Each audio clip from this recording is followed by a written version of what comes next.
Look, I've eaten at hundreds of Chinese restaurants over the years, and I kept asking myself the same question every single time. Why does this taste so much better than what I make at home? Same ingredients, same general idea, totally different result. So I went deep. I talked to cooks, I read everything I could find, I tested in my own kitchen obsessively, and what I found genuinely shocked me. Chinese chefs are doing things behind those kitchen doors that most of us would never think to do. And today, I'm counting down all 31 of them, starting from the bottom and working our way up to the absolute most game-changing secret of them all.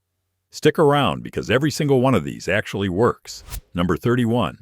Blanch your vegetables in salted, oiled water before stir-frying.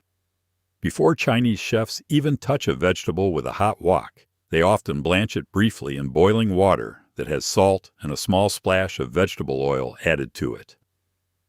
The salt seasons from within, and the oil coats each piece so it stays vibrant green and doesn't turn dull during the stir-fry. You only need about 30 to 60 seconds in the water, then immediately transfer to an ice bath to stop the cooking. When you stir-fry after this, you're just adding flavor, not fighting the vegetable's texture. Your broccoli will be the brightest green you've ever seen. Number 30. Use cold rice for fried rice always. If you've ever tried making fried rice with freshly cooked rice, you know the disaster that follows. Clumps everywhere, mushy texture, nothing like the restaurant version. Chinese chefs always use day-old rice that has been refrigerated overnight. The cold and time causes the rice grains to dry out slightly and firm up. So each grain stays separate and actually fries rather than steams. Spread your leftover rice on a baking sheet before putting it in the fridge to help it dry even further.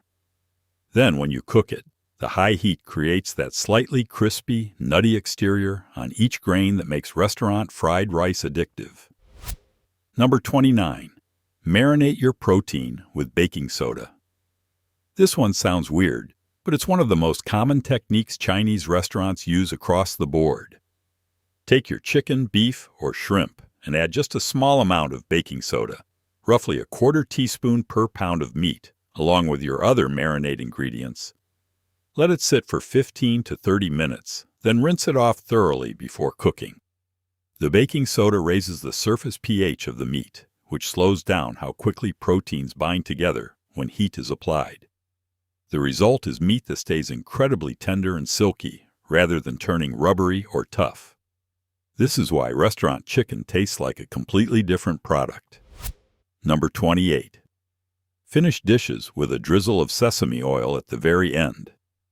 Chinese chefs almost never cook with sesame oil because the heat destroys its fragrance almost instantly. Instead, they add it as the absolute last step, right before the dish leaves the wok. Just half a teaspoon drizzled over the finished dish releases an incredible aroma that makes everything smell and taste more complex and nutty. If you've been adding sesame oil at the beginning of cooking, you've been throwing money and flavor away. Add it at the end, toss once, and plate immediately. Number 27. Use egg whites to coat your protein before cooking.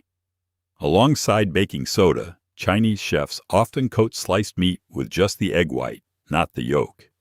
The egg white creates a thin protective barrier around each piece of meat that keeps moisture locked in during the intense heat of stir-frying. Mix your sliced chicken or beef with 1 egg white, a little cornstarch, and a pinch of salt, and let it sit for 20 minutes before cooking. This technique, combined with velveting, is a 1-2 punch that makes cheap cuts of meat taste like premium restaurant ingredients. Number 26. Master the art of your sauce cornstarch slurry. Every single Chinese restaurant sauce has that glossy, thick, clingy quality that home cooking almost never achieves. The secret is a cornstarch slurry added at the end of cooking. Mix 1 part cornstarch with 2 parts cold water until completely smooth, and have it ready before you start cooking because everything happens fast. Add it to your sauce in the last 30 seconds and keep stirring constantly as it thickens. The sauce should coat the back of a spoon and cling to your food rather than pooling at the bottom of the plate. Start with less than you think you need because you can always add more. Number 25. Rest your meat at room temperature before stir-frying. Cold meat straight from the refrigerator is one of the biggest home cooking mistakes when attempting Chinese food. When cold protein hits a hot wok, it instantly drops the pan temperature, causing the meat to steam in its own moisture rather than sear properly. Chinese chefs pull their proteins out of refrigeration at least 20 to 30 minutes before cooking to allow them to come closer to room temperature. This keeps the wok temperature stable when the food goes in, so you get that beautiful caramelization and slightly charred edges instead of gray. Steamed meat. Number 24. Season your wok properly and protect that seasoning religiously. A well-seasoned wok has layers of polymerized oil built up over years of cooking that create a natural non-stick surface and contribute to wok hei, that smoky, complex flavor Chinese restaurants are famous for. To season, heat your carbon steel wok until it smokes, then rub a thin layer of oil all over the inside surface. Let it smoke and cool, then repeat several times. After cooking, never use soap. Just hot water and a brush, then immediately dry completely over low heat and wipe with a tiny bit of oil. That coating is liquid gold. Number 23. Use high smoke point oils, never olive oil. The Chinese use vegetable oil, peanut oil, or lard for high heat cooking, and there's a very specific reason for this. Olive oil has a relatively low smoke point and starts breaking down at the temperatures Chinese cooking requires, producing bitter compounds that ruin the dish's flavor. Peanut oil has a mild, neutral flavor and a very high smoke point, making it the ideal choice for authentic stir-frying. Lard, which many Chinese restaurants still use, adds a subtle richness and depth that you simply cannot replicate with plant-based oils.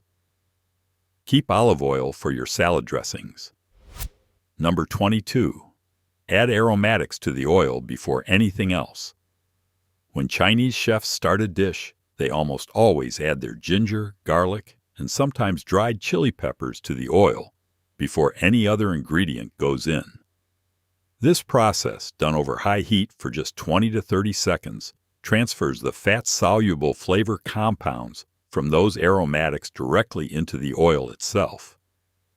Now every single thing you cook in that flavored oil gets seasoned from the outside in. If you add garlic after the meat, the flavor sits on top. If you add it to the oil first, the flavor becomes the foundation of the entire dish. Number 21. Use Shaoxing rice wine instead of regular cooking wine. Many Americans substitute regular white wine or cooking sherry when a Chinese recipe calls for Shaoxing wine, but the flavor profile is completely different.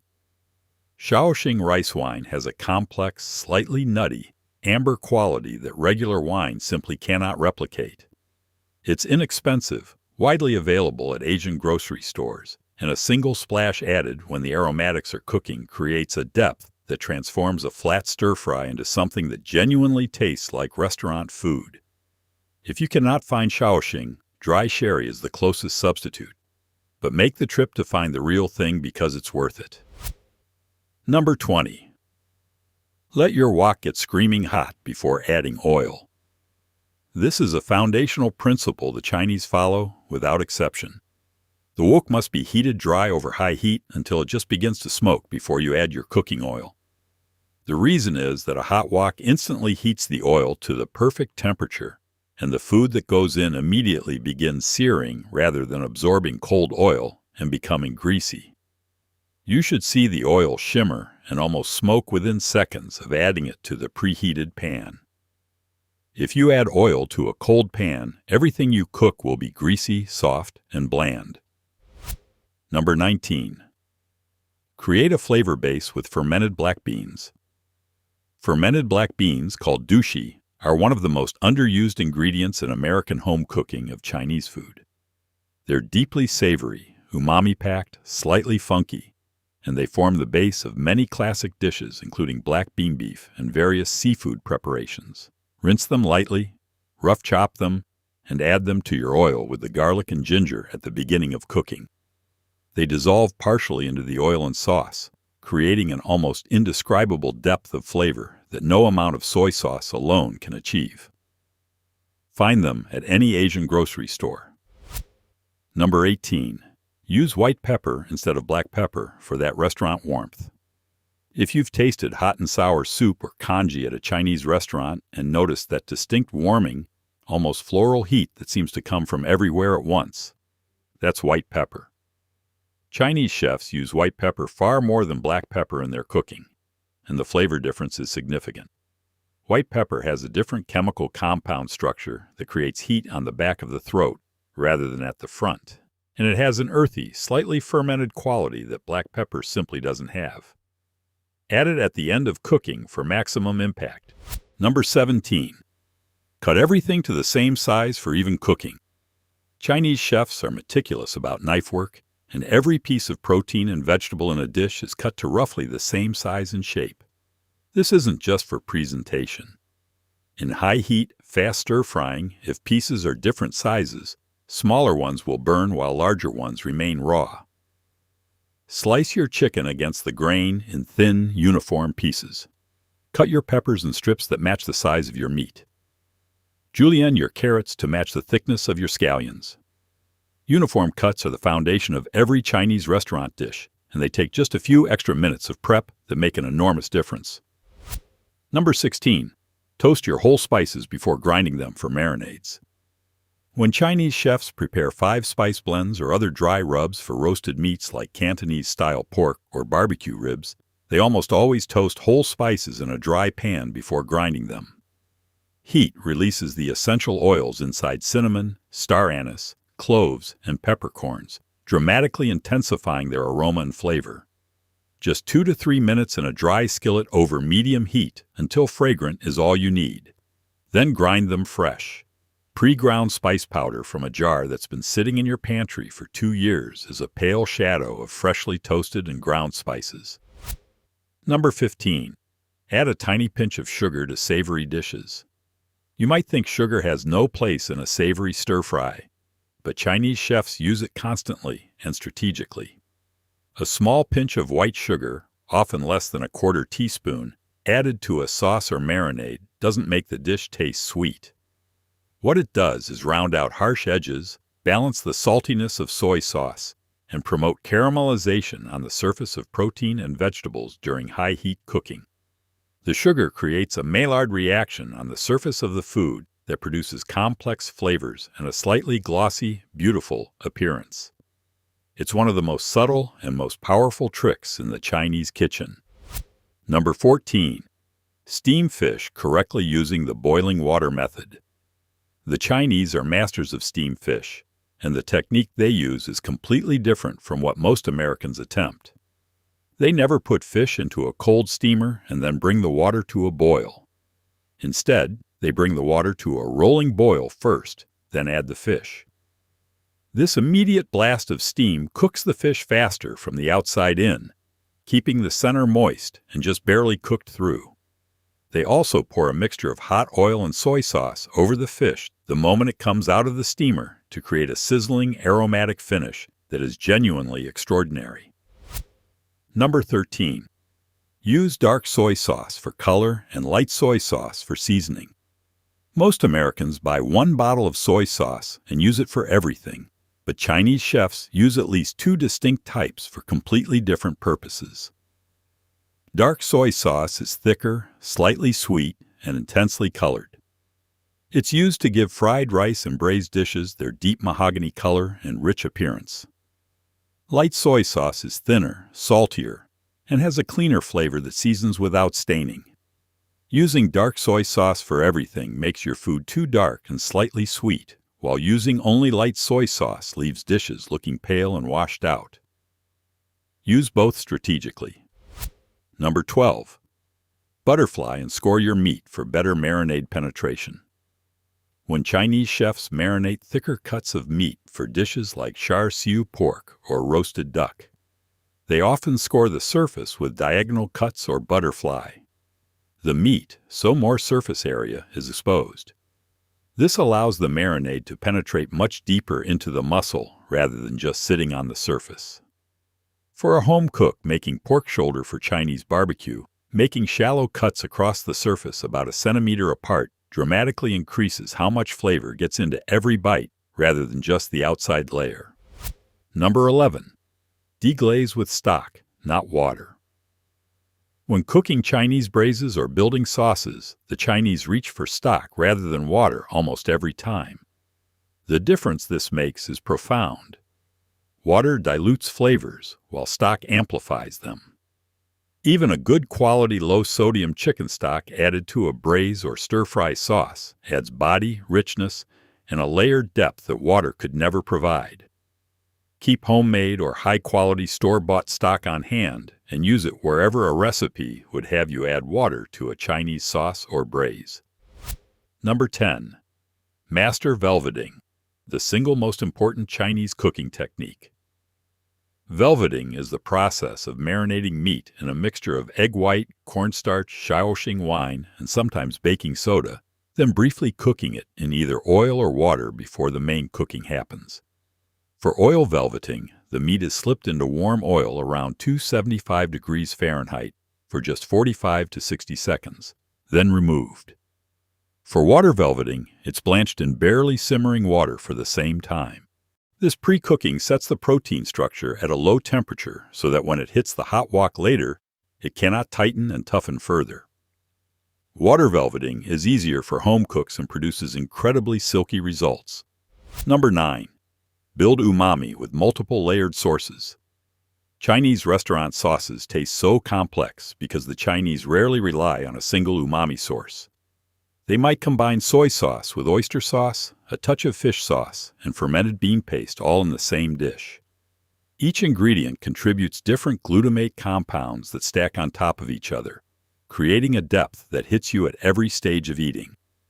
Start thinking about umami sources as layers to combine rather than single seasonings to choose between, and your sauce complexity will leap to an entirely different level. Number 8. Control your heat aggressively throughout cooking. Authentic Chinese stir-frying is not a set-it-and-forget-it process.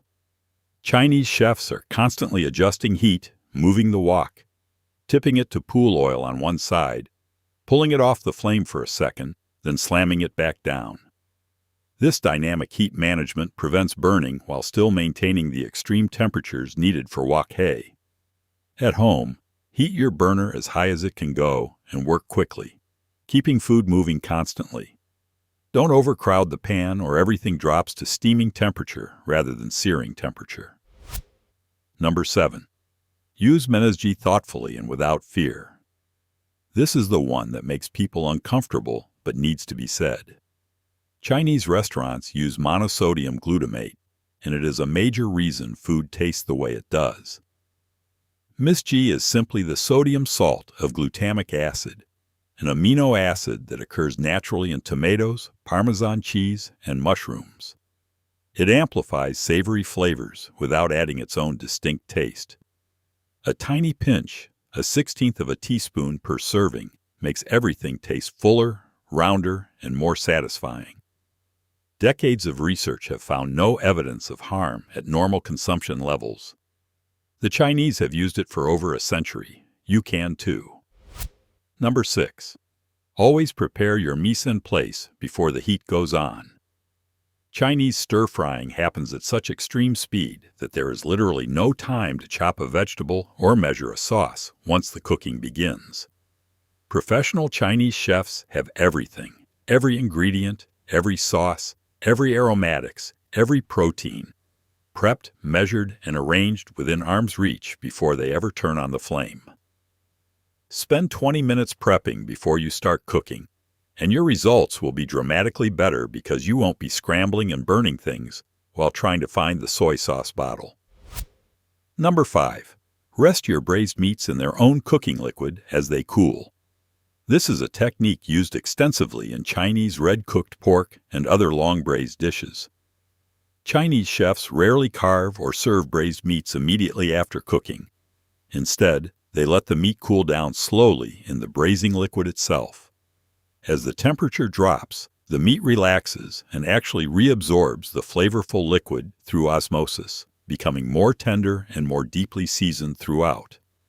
The difference between meat pulled immediately from the braising liquid versus meat that has rested in it for an hour or more is remarkable. More flavor, more tenderness, more depth. Number 4. Use the whole scallion white, and green parts for different purposes. Chinese chefs waste nothing, and they use scallions in a very deliberate way. The white part is added at the beginning of cooking with the garlic and ginger because it is more pungent and can withstand heat, releasing its savory, onion-like compounds into the oil. The green part is added at the very end of cooking or used raw as a garnish because it is more delicate, sweeter, and its bright fresh flavor and color are completely destroyed by extended heat. Separating your scallions this way adds two completely different flavor notes to a single dish. Number 3. Make restaurant-quality sauce base in large batches. One of the biggest operational secrets of Chinese restaurant kitchens is that they pre-make large quantities of master sauce, braising liquid, and stir-fry sauce bases that can be used across multiple dishes throughout the week. A simple master sauce of soy sauce, oyster sauce, sesame oil, a little sugar, white pepper, and chicken stock can be mixed in a jar and stored in your refrigerator for up to 2 weeks. When you're ready to cook, you grab your sauce base, add your cornstarch slurry, and the dish comes together in under 5 minutes.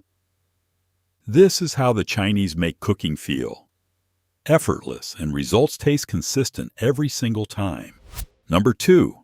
Achieve wok hei at home with this specific method. Wok hei, which translates roughly to the breath of the wok, is that smoky, almost charred, deeply savory quality that makes restaurant Chinese food taste completely different from anything you make at home. It's caused by tiny amounts of food actually combusting in the extreme heat of a professional gas burner, which reaches temperatures home stoves simply cannot match.